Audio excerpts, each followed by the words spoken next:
everyone, I am Mecha42, your favorite YouTube heartbeat.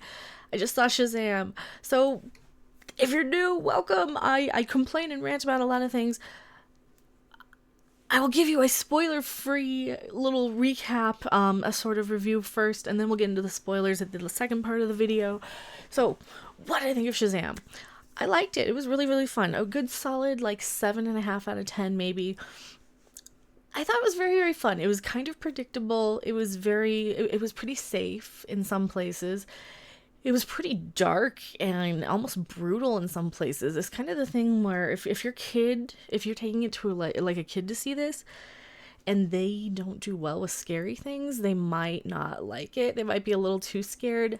You know your own kids though, you'll know how well they'll judge and handle something. There's some pretty creepy moments in there. It's fun though. It's a great cross of Big meets Freakazoid. If you know what Freakazoid is, it was kind of like it was kind of like the parody almost, or tribute to, where basically you have the teenager who turns into a superhero. And if you've seen the commercials for Shazam and the trailers, you'll probably know what you're getting into.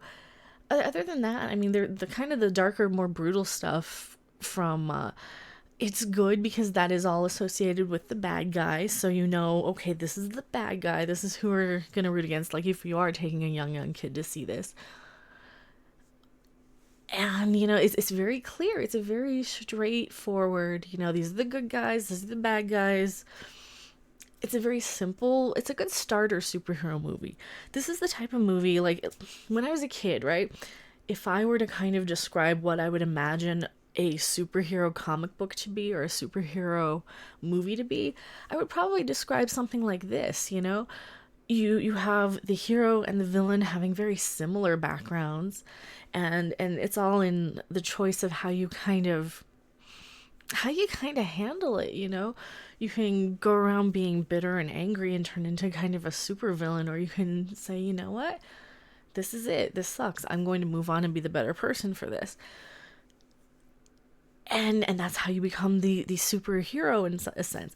It's got a good message. It's very straightforward. It's very simple. It's not winning any awards, probably. I don't know if this is even going to do that well at the box office, to be honest. My theater was kind of half sold out, but I think it was an extra theater they added. Everybody was really loving the jokes. There's a lot of good jokes in this movie. I had my critic brain on, so I'm trying to find something to pick apart. No, I mean, there's kids in the movie. I'm not a kid person. But they were charming, the little girl, very adorable, very sweet. The family in this movie, very sweet, very good family.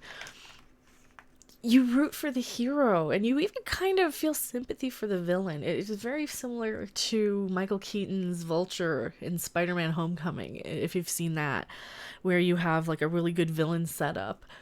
This is probably the best villain I've seen in a very long time. I prefer this guy to Thanos, just because he's more interesting. He's more relatable in a lot of ways.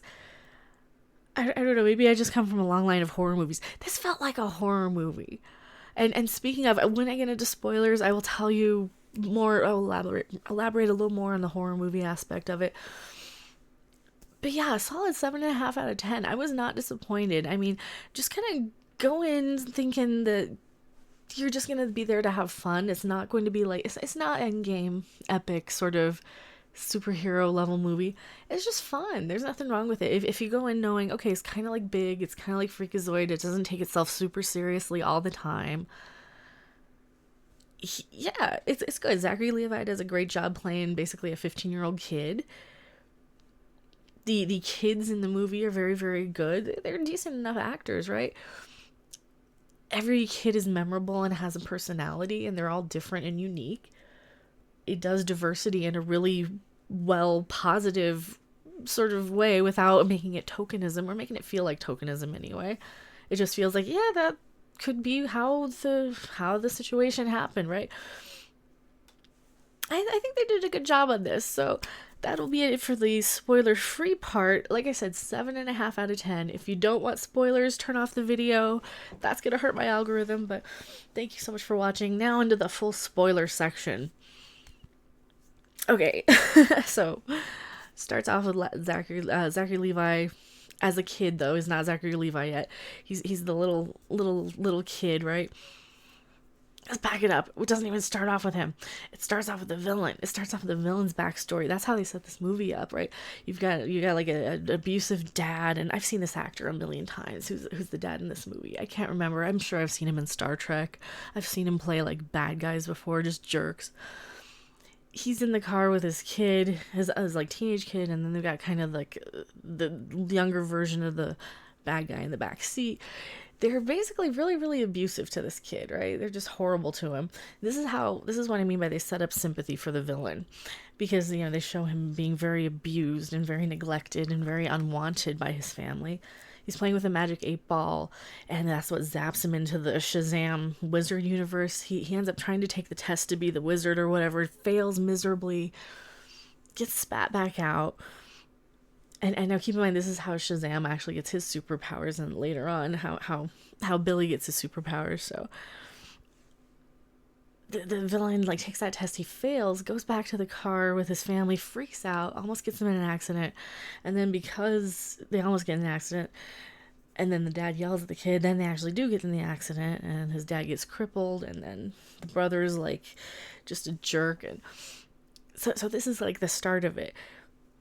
This bad guy ends up going like years and years later just being obsessed with this. He's got money, his family's loaded, big billionaire business guys, board meeting shit.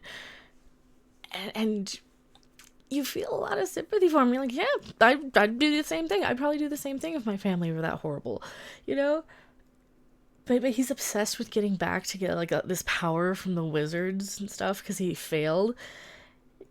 And he was so brokenhearted and crushed because he had failed that test. And you feel real sympathy for that. Like, the bad guy was, like, probably more of a focus than any other of the bad guys from any of the superhero movies, right? And so you have this sort of sympathy for this character, and you know why he is the way he is, right? And then you have, on the other side of the spectrum, like, for the good guys, you have Billy set up as he's a little kid.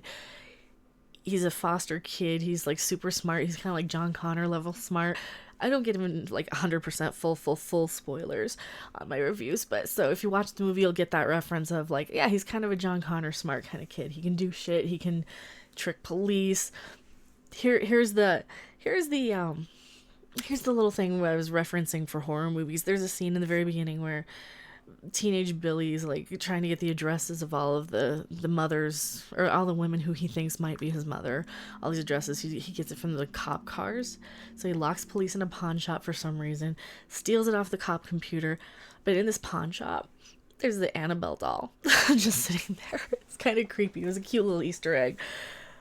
So that's why I laughed when I was talking about horror movies earlier. Cute little Easter egg. So basically Billy is searching for his family. He's bounced from foster home to foster home. He finds this new family who are like super nice, just a great family, got a lot of kids, they've got a little girl, and then they got like a little boy who's a gamer, and then they got a guy who doesn't talk that much, and then they got like the other main kid who he's got a crutch thing on his left arm for I guess that side's banged up or something. I don't think they really explain why or how or whatever. Just the kid's got a really good rapport. Both of these boys have a really good rapport, and then they have like an older daughter who's gonna go off to college. Good family, like a really solid. Then that was a really good theme of the movie, is like, this guy's looking for his family, but it's right there. This is how you do that dumb Lego Batman movie. Oh my god, this is exactly it. Oh, he needs a family. He's already got a family. That's how you do the Lego Batman movie. Oh, I know, full disclosure, I really, really hated the Lego Batman movie because it was so heavy-handed with that theme. This one didn't bother me, though, because they did it much better. They were more entertaining. It was less cringy heavy-handedness. And this is probably still the same demographic of people that the Lego Batman movie was for. And they just did pretty much the same thing much better. I guess it's a little different because it's a teenage kid who needs the family. But no, it was fun, So, of course, like, the wizard's gonna, the main wizard who's giving out the superpowers is gonna end up dying or whatever. because the main bad guy goes back and he becomes even more powerful because he's spent his mission to try and figure out how to get back. And he's like, oh, no, I don't want to be the next wizard. I'm going to be the bad guy. I'm going to let they have all these stone monsters. They're super creepy and scary. Kind of like in Ghostbusters. You had the CG is a lot better than like the stop motion stuff from Ghostbusters, but just the big monstery sort of scary stuff. They were creepy, and if you watch it in the theater and it's really loud and you're a little kid, you'd be probably creeped out, right? I would have loved that. I would have probably loved this movie as a kid because it's so weird and dark and creepy. It's got like scary stuff, and I'm a horror person. I got Freddy and Jason behind me for a reason. I got a Freddy Krueger poster on my wall. This whole wall is all monsters.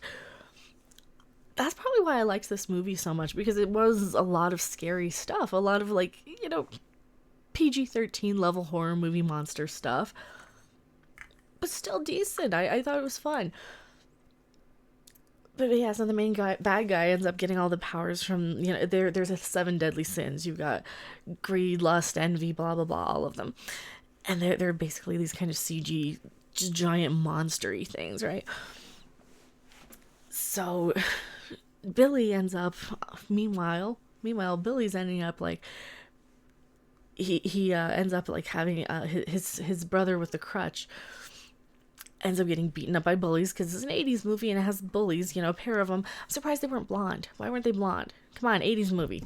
Get it right. Bullies are blonde.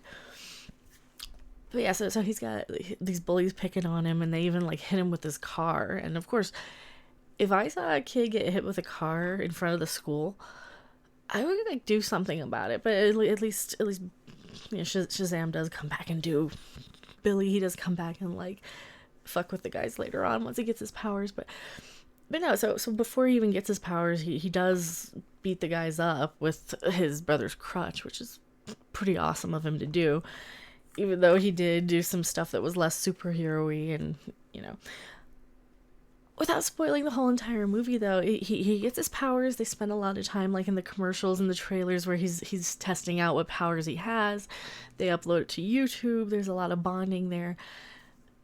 The little girl finds out that he can transform into the superpower, and she's like the big blabbermouth of the movie for the first part. And then she's like, okay, I want to be a good sister though. And he's like, okay, be a good sister and don't tell my secret. So she doesn't tell the secret. And I don't want to spoil the very, very end of the movie or anything, but he finds his he finds his family in the end. Will be as much spoiler. Go see the movie. It'll be predictable. I don't want to give away absolutely everything, but it will be kind of predictable, I think. But I think people will still enjoy it. And, it might not be so predictable for some people. I've seen a million movies in my lifetime, and probably a lot of them no one's ever heard of. But I enjoyed it. Solid 7.5 out of 10. Much better than Captain Marvel, I think. It didn't have a cat, but it did have a pretty fun Easter eggs, pretty fun surprises, pretty fun little Easter eggs. I guess we'll go with Easter eggs. Did you guys see Shazam? If you guys did see it and you're commenting right away, like tag it with spoilers or something so people don't get mad in the comments. Tell me what you thought of it. Try and keep it as spoiler free as you can in the chat. Thank you guys so much for watching. I am Mecha42. Please subscribe to my new live channel where I will be doing a live Discovery reaction. We're not showing any footage. CBS can suck it.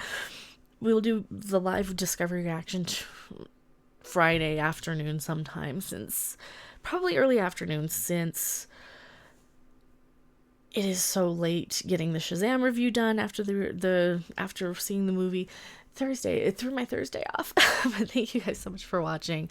I'm Mecha42, P.O. Box 1566, Loveland, Colorado 80539. Please subscribe to my other channel. Please subscribe to Twitch. I have Streamlabs, and I do live premiere videos. Try and do them every day. That's the only way I can go live on my main channel for now for the 3 months. But thank you guys so much, and I will see you on the next video or live stream. And go see Shazam. It was pretty good. Bye! Thanks for watching. If you liked it, make sure to hit that like button. And if you want to see more, don't forget to subscribe. See you in the next video. Bye!